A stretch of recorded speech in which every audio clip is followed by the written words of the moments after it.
坂本ケーブルにご乗車ありがとうございます。そこにね、インターホンがある。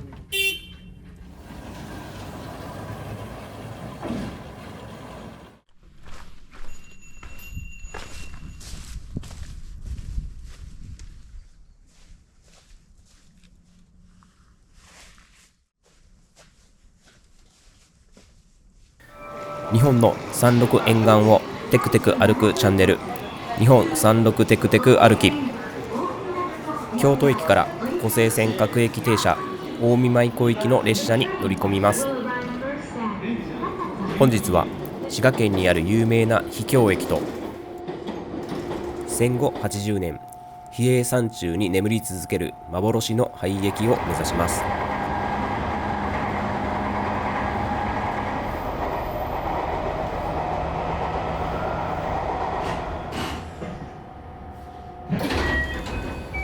比叡山坂本駅で下車します。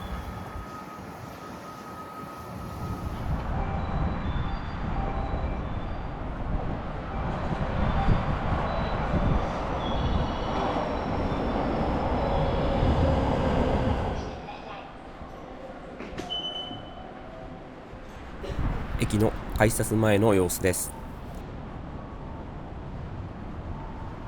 比叡山坂本は延暦寺や日吉大社の門前町として栄えてきました。5番の目の区画と石垣が続きます。この辺りの石垣は戦国時代の技術で加工していない自然な石が巧みに積み上げられているのが特徴です。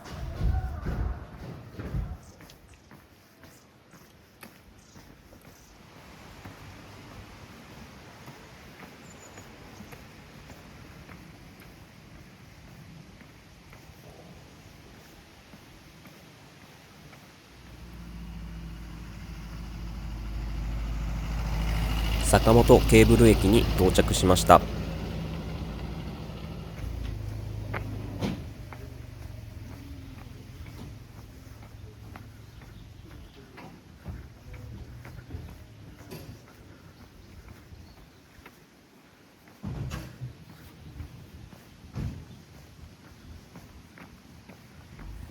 坂本ケーブル駅舎は1927年開業当時のまま洋風モダンな大正建築となります。いいですか？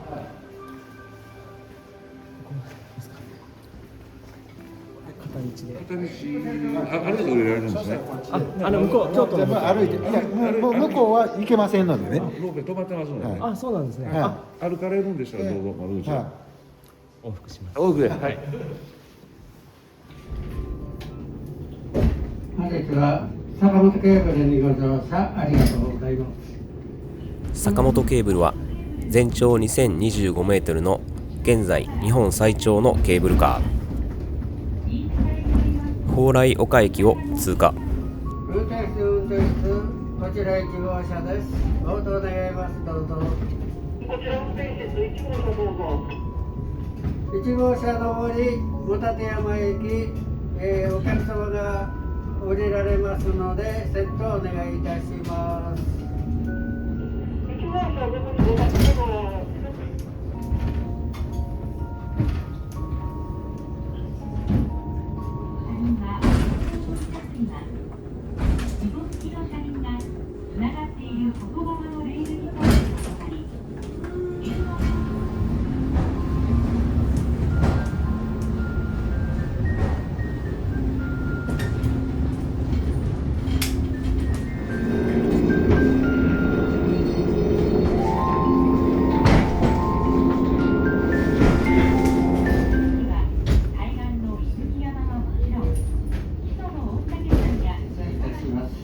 本立山駅に停車いたします。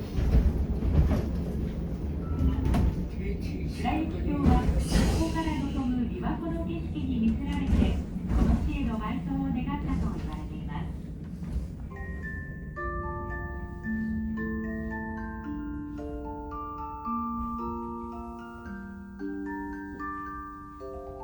す。最初の目的地本立山駅に到着。そこにね、インターホンがあるので、次乗られるときは連絡ここで乗るときはでいいですか？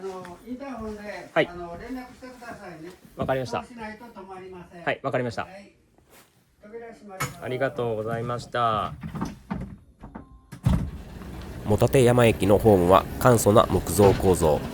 なんといっても急勾配333パーミルの斜面上に設置されているのがすごい。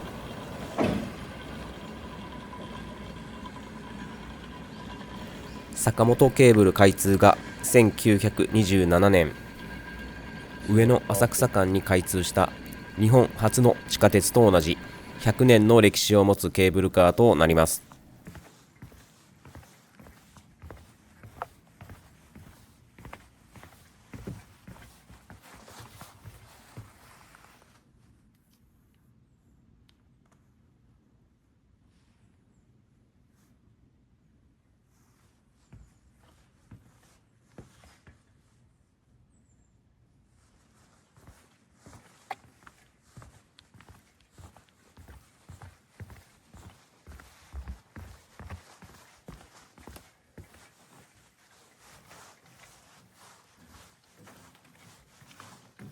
本立山駅の次は本日の最終目的地比叡山の京都側にある幻の駅。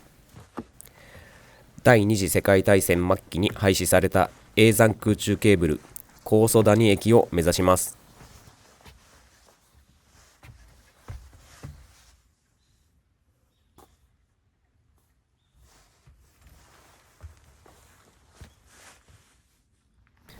その前に紀貫之さんのお墓参りもしていきます。片道およそ10分の道のりとなります。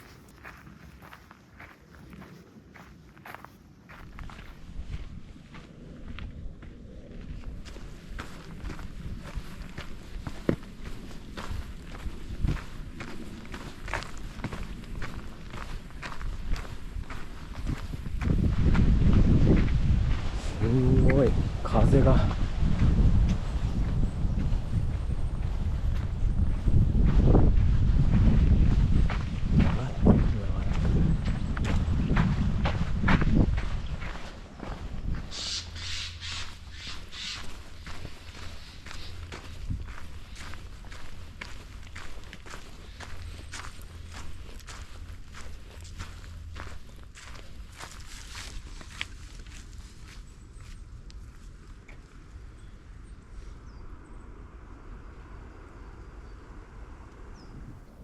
お墓からの眺めですが、現在は木々が視界を塞ぎます。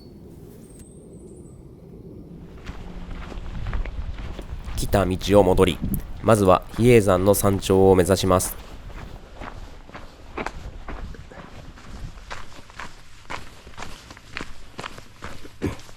右手に本立山駅、この後山頂まで333パーミルの道を登っていきます。15分くらい登ります。道はあるな。よ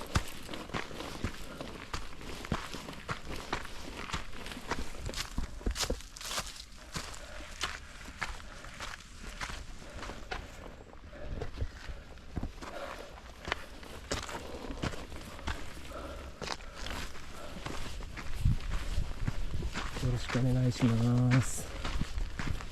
ケーブル延暦寺駅が見えてきました。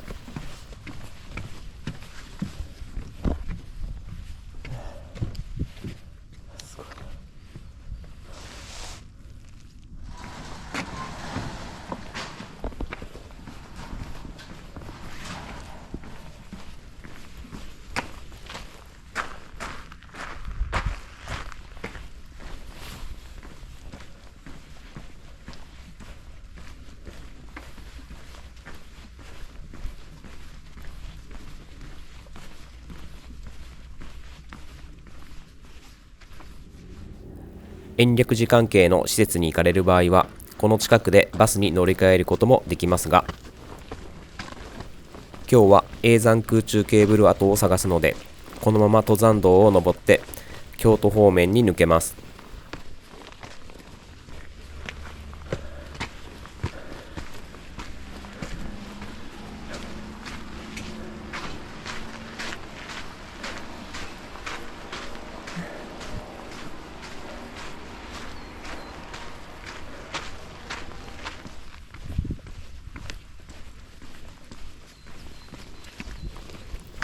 この道路の先に延暦寺があります。お墓の中に道が続いているので入ります。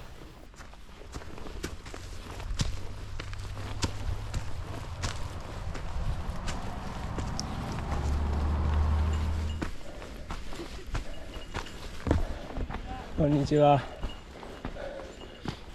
山頂に通じるんですかね、ここの道は。ありがとうございます。初めて人にお会いしました。京都から登ってきて初めて。あ、京都から登ってこられたんですか。初めて人に会いました。ケーブルカーが止まってるんですよね。そうなんですね。ね、うん。それで、要は下から上がってこられたんですよね。はい。今日どういう？いや、坂本の方から上がってきて、でも立山で降りて、ケーブルの途中で、で歩いてきて、で京都まで歩いて降りたいなと思ってるんですけど。逆パターンですね。じゃあ私たち。どれぐらいの時間かかりましたか、上がってここまでで。8時半ぐらいに出てるから。3時間。今そうですね。11時半ぐらい。じゃあ僕も3時間。下りになる。ね、楽ですよね。こう道なりに行けばわかりますよね、多分ね。比叡山頂ミュージアムみたいなところ、あそこにありますかね。ありますね。そこの脇をこう降りていけば。道路わかるかな。山道はちょっと何も持ってない。なんか山アップ。持ってはったら大丈夫。はい。ありがとうございます。気をつけて。はい。ありがとうございます。すいません、失礼します。ヤマップをまだ使いこなせていないので、これから勉強します。この後また15分くらい登ります。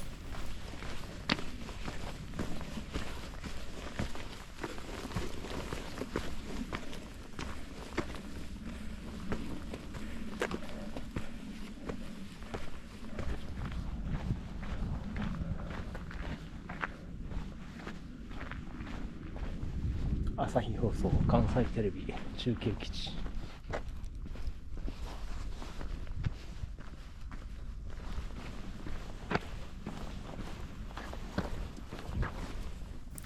やはり現在の叡山ケーブル、ロープウェイとも休業されています。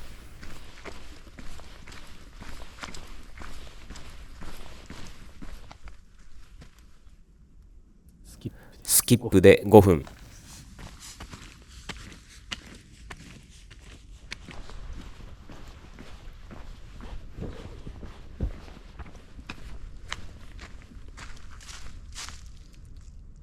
匍匐前進はできないかな。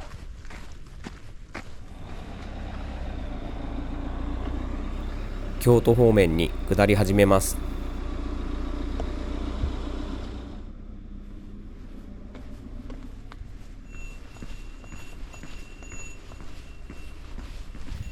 この日は人影はまばらでした。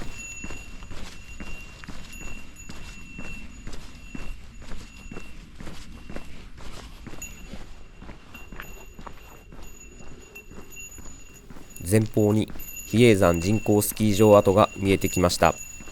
このスキー場は1964年昭和の高度経済成長期のレジャーブームで誕生するも、利用者減を理由に2002年に閉業されました。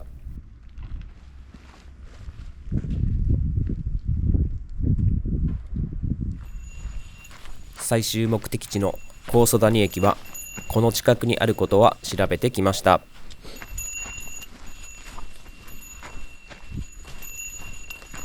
スキー場を横切って森の中を探してみます。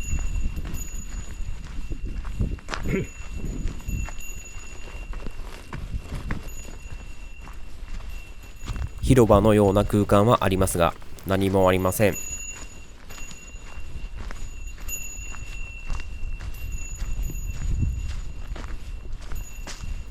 スキー場跡の周りをぐるぐる歩きましたが、手がかりが見つけられません。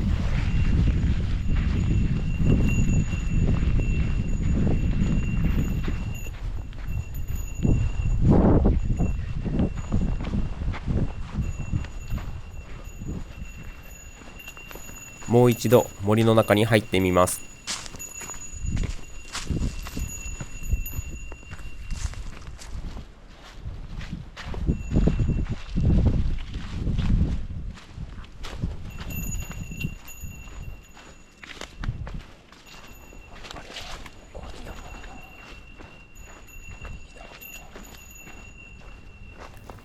小屋のような建物がありますが、空中ケーブルの跡はありません。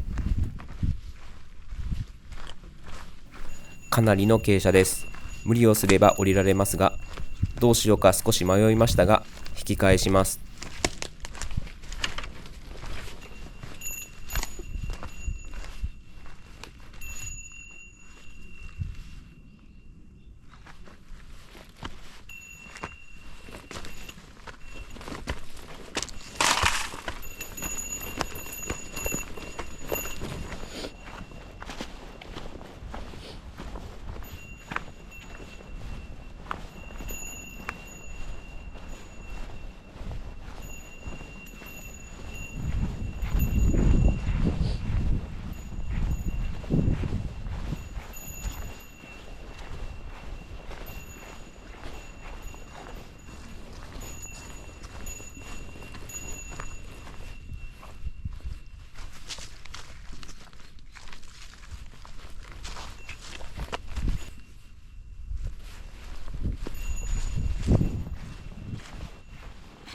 降りられそうなポイントがあったので降りることにします。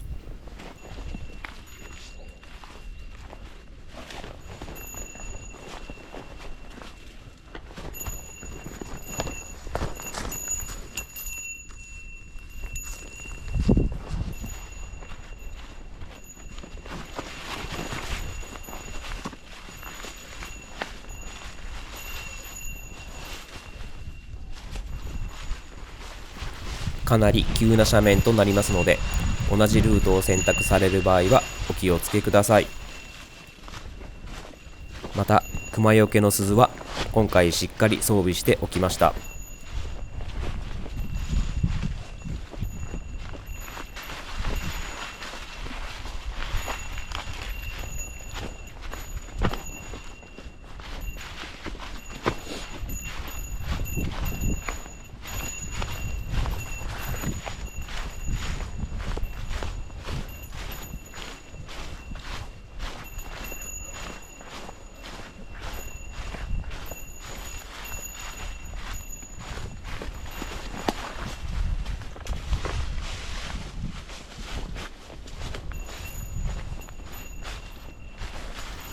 ところどころ木にピンクのリボンが結ばれています。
開けたところに出てきました。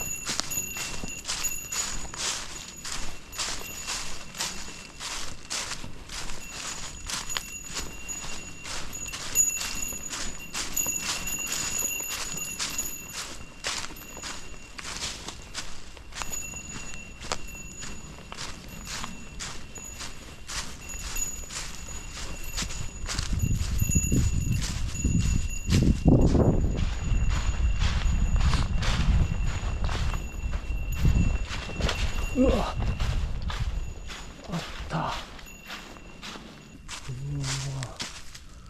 あったよ。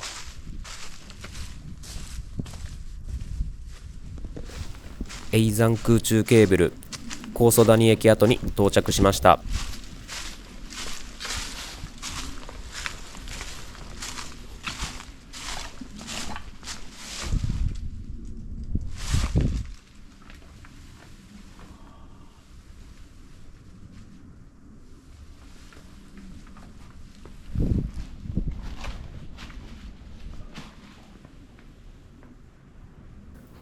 叡山空中ケーブルは1928年に開業しました。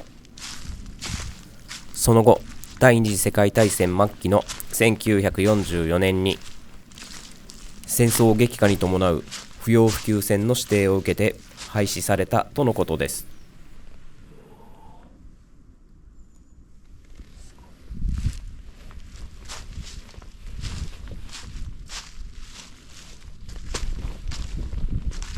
稼働当時の比叡山の京都側からの全景です。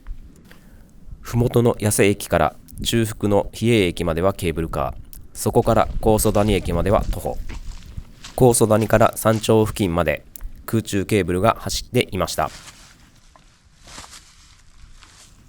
駅の遺構は戦後80年この山の中で眠り続けてきたことになります。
この辺りもかなり急な斜面となります。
建物を一周して帰ります。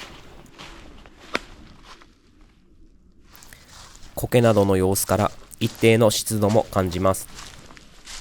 夏には蛇などが出るかもしれませんので、訪れる際は相応の準備が必要です。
ありがとうございました。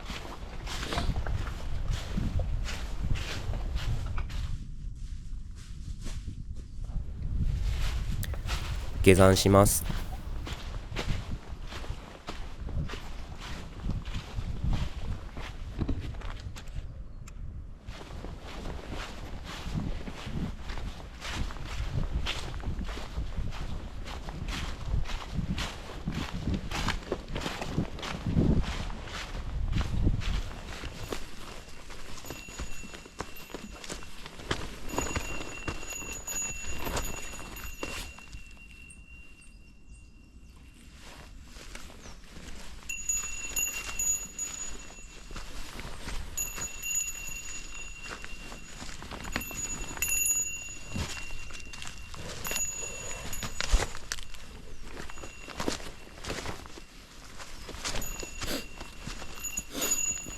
動画を最後までご視聴いただきありがとうございます。少しでもご興味をお持ちいただけましたら、いいねやコメント、チャンネル登録をいただけますと、今後の動画制作に活かしていきたいと思います。